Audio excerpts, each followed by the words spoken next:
Hello there, it's Laura here with another interactive card tutorial. For day 3 of the June Vault release countdown, I created this fun card with a flying pig and a very surprised cow.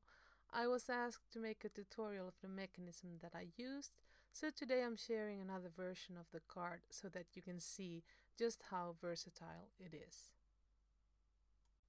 This one features a cute brown bear on a tiny tropical island, fishing and enjoying life to the fullest.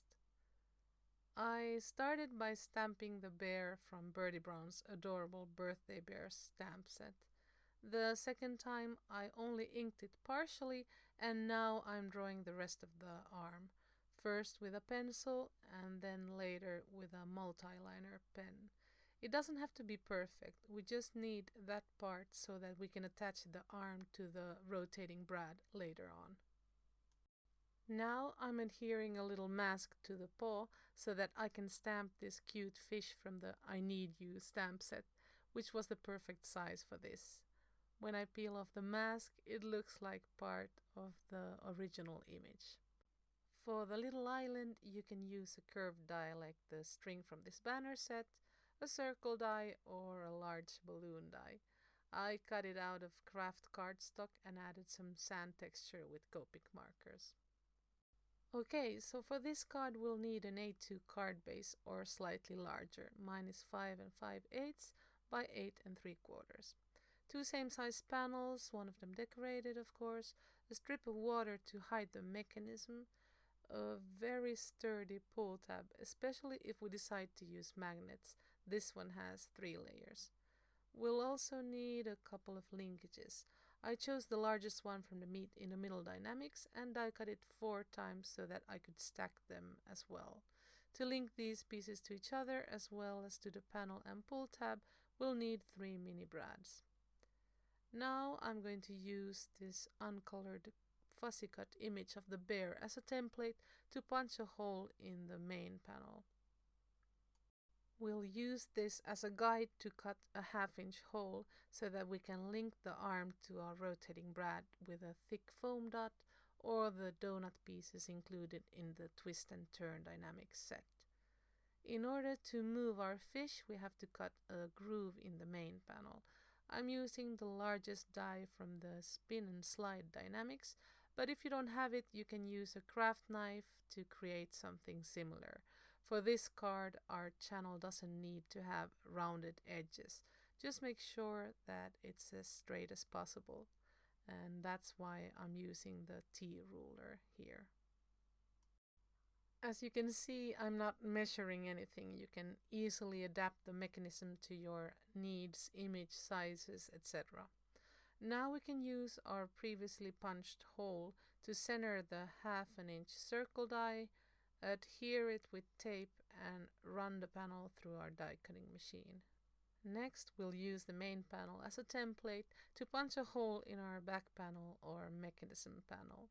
Sorry that my big head got in the way. You can also trace the inside of the channel with a pencil so that you know exactly where to attach the pull tab. I also drew a line with my T ruler to use as a reference for where the pull tab goes. I would have probably been fine with the 1.5-inch linkages that I chose, but they looked too short to me, which would have shortened the rotation of the arm. So just in case, I grabbed one of the dies from the Twist and Turn Dynamics and did some partial die cutting to shorten it about 1/2 inch to 2 1/4. I could have just as well used partial die cutting to lengthen the longest die from the Meet in the Middle. Anyhow, I used a little leftover piece to know where to place my die when cutting the linkage a second time. There we go. Okay, after die cutting and stacking the two, let's substitute the shorter linkage for this larger one. And as you can see, now there's plenty of room for this elbow joint to flex. I didn't have this problem with the flying pig card since the distance between the cow's head and the pull tab was shorter. Let's mark this spot and punch a hole in it to attach our linkages to the pull tab. If you're unsure about the basic use of the meat in the middle dynamics, I recommend that you check out my Creating a Meat in the Middle card video, where I go into more detail. But most of you have seen me use this die set many times. Okay, now we need to create a collar piece to keep the pull tab in its place. I always use printer paper for this, since we don't need it to be so sturdy and it makes it easier to wrap around a pull tab. Let's add a final piece of score tape there, and we can adhere it in its place, just like a little sleeve or collar. There we go. It seems to be moving great. Let's check that the rotating brad still coincides with the whole of our main panel. Perfect. I skipped the part where I added 2 layers of foam adhesive around the mechanism, and now I'm going to adhere the 2 panels together. For me, it's easier to do that when they are leaning against the table. And as always, try to be as precise as possible.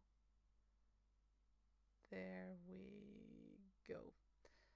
Next, I'm going to glue the stacked donuts from the twist and turn dynamics to the rotating brads. As you know, to save time, you can use a 1/2 inch foam dot and just punch a hole in the middle of it. I didn't want to use liquid adhesive to adhere the arm to the donut piece, just in case I needed to move it. That's why I grabbed a piece of score tape and rounded the edges of it. After adhering it, I'm just getting rid of some of the stickiness with my finger. So with the pull tab pulled all the way, we can now adhere the arm in its place. I'm once again using the uncolored complete bear as a guide for the placement of the arm. Let's see where the arm ends up when we push the pull tab back in. Okay, this is great. We don't need to adjust it at all. It'll be perfectly hidden behind the bear's body. Now we can grab the little island and see if it fits above the channel. I ended up trimming just a smidge of it later on, but here I'm adhering the bear to the island with liquid glue. I'm not centering it. Instead, I'm adhering it close to the right edge so that the bear can reach the fish better. This looks good. Let's grab the pencil and draw some soft pencil lines on our panel. Okay, so here I ran into a little bit of trouble. My initial idea was to adhere the fish to the pull tab with a strip of acetate and to have it appear from behind the island, but there wasn't enough room for it to be visible behind the waves. Then I tried to adhere it closer to the right edge, but the piece of foam tape that I used to adhere the acetate strip to the pull tab acted as a stop, and the bear's arm couldn't rotate all the way like I wanted it to. I decided to go ahead and adhere the island to the panel and use a magnet for the fish.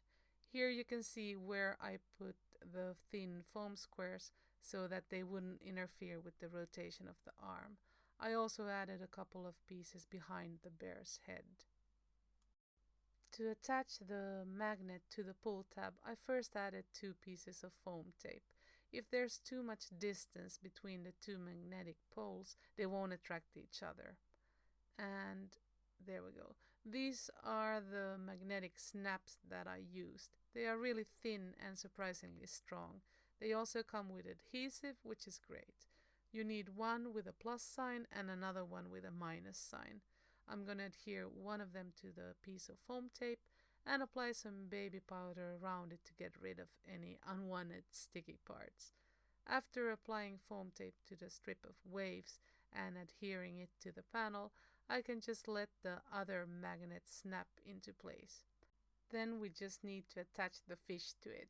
But check this out, if we only use one set of magnets, the fish will sometimes rotate in a strange way. To make a critter go perfectly straight, like in my flying pig card, we need 2 sets of magnetic snaps side by side, or maybe rectangular snaps, although I haven't found thin ones yet. So whatever you choose to use, a strip of acetate, a visible channel, or magnets, I guess they all have their advantages and disadvantages. We've reached the end of a long and maybe complicated tutorial. Hopefully, I've inspired you to experiment with your interactive dies. Don't be afraid of them. Remember to check out the description box below for more information. Thank you so much for watching. Bye bye. Hasta la próxima.